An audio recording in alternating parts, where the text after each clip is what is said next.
नमस्कार दोस्तों, कैसे हैं आप सब लोग। आशा करता हूं आप सब लोग अच्छे होंगे। तो चलिए दोस्तों, आज हम बात करते हैं जियो फाइनेंस कंपनी के बारे में। लेकिन दोस्तों, आगे बढ़ने से पहले मैं आपको यह बता दूं, हमारे इस स्टॉक के ऊपर किसी भी तरह की कोई भी बाई या सेल की रिकमेंडेशन नहीं है। अगर आपको इस स्टॉक में किसी भी तरह की कोई भी पोजीशन बनानी है या कोई भी ट्रेड लेना है तो अपने फाइनेंशियल एडवाइजर की सलाह पर लें। हमारी यहाँ पर कोई भी बाई या सेल की रिकमेंडेशन नहीं है। हम यहाँ पर केवल चार्ट पर एनालिसिस करेंगे। तो चलिए दोस्तों, अब हम चार्ट पर चल पड़ते हैं और बात करते हैं जियो फाइनेंस कंपनी के बारे में। दोस्तों, ये स्टॉक लिस्ट हुआ था 21 अगस्त 2023 को और इसका प्राइस था 260 रुपये। दोस्तों, वहाँ से ये स्टॉक 4 दिन के अंदर नीचे की तरफ गिरता हुआ 200 रुपये तक आ गया और एक अच्छी खासी गिरावट इसने लिस्टिंग होने के बाद दिखाई। वहाँ से स्टॉक ने दोबारा से बाउंस बैक लिया और उसी रेंज में जाकर 260 की रेंज में जाकर ये स्टॉक अटक गया और वहाँ से एक लंबी करेक्शन की शुरुआत इस स्टॉक ने की। लगभग डबल टॉप बनाने के बाद ये स्टॉक जनवरी 2023 तक करेक्शन के अंदर रहा और एक बड़ी टाइम फ्रेम की करेक्शन में ये चला गया। आप देख सकते हैं, टाइम अगर नोट करें तो सितंबर 2023 से जनवरी 2024 लगभग 15 से 16 महीने ये स्टॉक एक टाइम वाइज करेक्शन के अंदर रहा। इसने प्राइस वाइज करेक्शन नहीं की स्टॉक ने, लेकिन टाइम वाइज एक 1.5 साल के आसपास अच्छी करेक्शन की।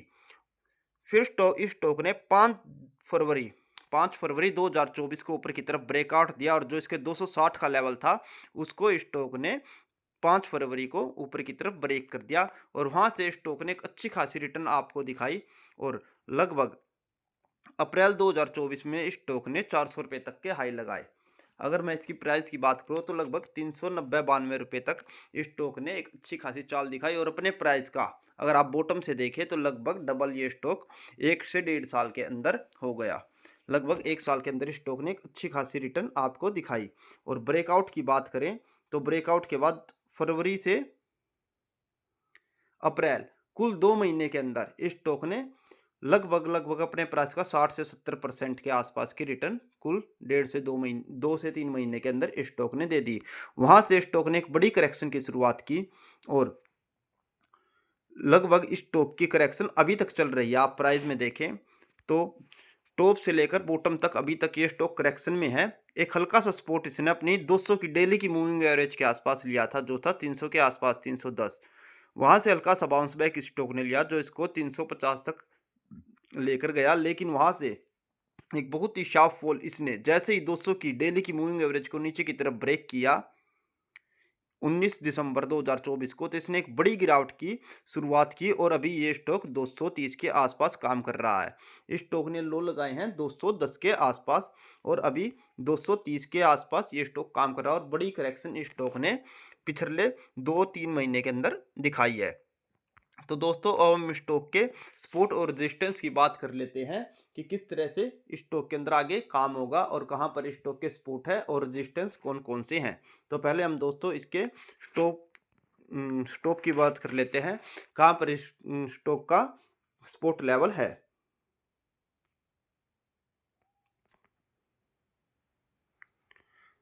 तो जो स्टॉक का पहला सपोर्ट लेवल निकल कर आता है वो है 210 रुपये के आसपास।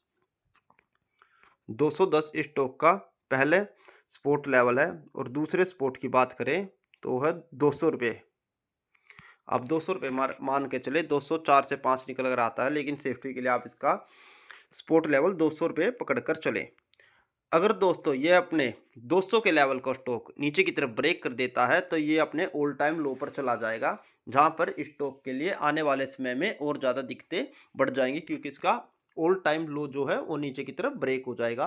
तो इसका जो लास्ट सपोर्ट है वो 200 रुपये है और इससे पहले एक छोटा सा सपोर्ट निकल कर आता है 210 रुपये। तो इसके कुल 2 सपोर्ट लेवल है। अगर ये स्टॉक यहाँ से नीचे काम करना शुरू कर देता है तो इस स्टॉक के लिए आने वाले समय में दिक्कतें बढ़ जाएंगी और जब तक ये इस प्राइस के ऊपर आकर सस्टेन नहीं होएगा तब तक इस स्टॉक के अंदर बड़ी बाइंग आपको देखने को नहीं मिलेगी या बड़ी चाल ऊपर की तरफ की देखने को नहीं मिलेगी। अब दोस्तों, हम इसके रेजिस्टेंस जोन की बात कर लेते हैं, जिसके लिए हमें फिबोनाची रिट्रेसमेंट लगानी पड़ेगी।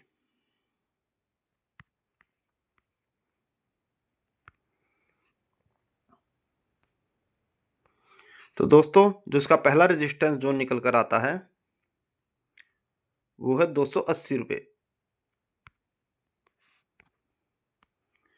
280 रुपये इसका पहला रेजिस्टेंस जोन निकल कर आता है, जो कि इसकी लगभग 38% रिट्रेसमेंट है। जहां से ये टॉप से बॉटम तक आया है उसकी 38% रिट्रेसमेंट होती है, तो लगभग 280 का इसका पहला रेजिस्टेंस जोन निकल कर आता है।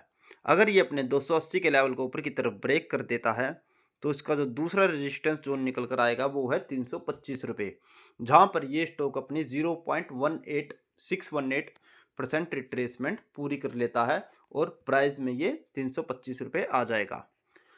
मान के चले दोस्तों अगर ये अपने 325 के प्राइस को भी ऊपर की तरफ ब्रेक कर देता है तो ये अपने लास्ट रेजिस्टेंस जोन तक जाएगा, जो है 355 रुपये, जो इसका 0.786% रिट्रेसमेंट है, जो कि लगभग 78% रिट्रेसमेंट इसकी मानी जाती है।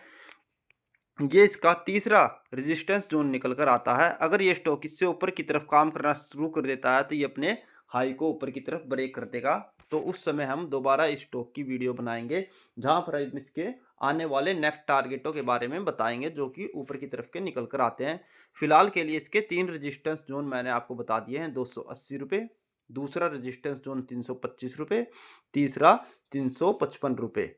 और इसके सपोर्ट के बारे में मैंने आपको बता दिया है। अगर ये स्टॉक 200 रुपये के नीचे कारोबार करना स्टार्ट कर देता है तो इसके लिए दिखते आने वाले समय के लिए बढ़ जाएंगी। तो इन सभी सपोर्ट और रेजिस्टेंस जोन को आप नोट करके रख लेना, और अगर आपके पास कोई पोजीशन है तो इनको आप अपने टारगेट और अपने स्टॉप लॉस के रूप में भी ले सकते हैं। जैसे जो हमने आपको सपोर्ट बताए हैं उनको आप स्टॉप लॉस के तौर पर भी ले सकते हैं, और जो मैंने आपको रेजिस्टेंस जोन बताई है उसको आप टारगेट के रूप में भी ले सकते हैं, और अपने फाइनेंशियल एडवाइजर की सलाह पर इस स्टॉक के अंदर काम कर सकते हैं। तो दोस्तों अगर आपको हमारी वीडियो अच्छी लगी हो तो इसे लाइक करें, शेयर करें, कमेंट करें, और अगर आपको हमारा चैनल पसंद आया हो तो इसे सब्सक्राइब करें और बेल आइकन को दबाना ना भूलें, ताकि आगे भी आपको ऐसी यूज़फुल वीडियो देखने को मिलती रहें। धन्यवाद दोस्तों।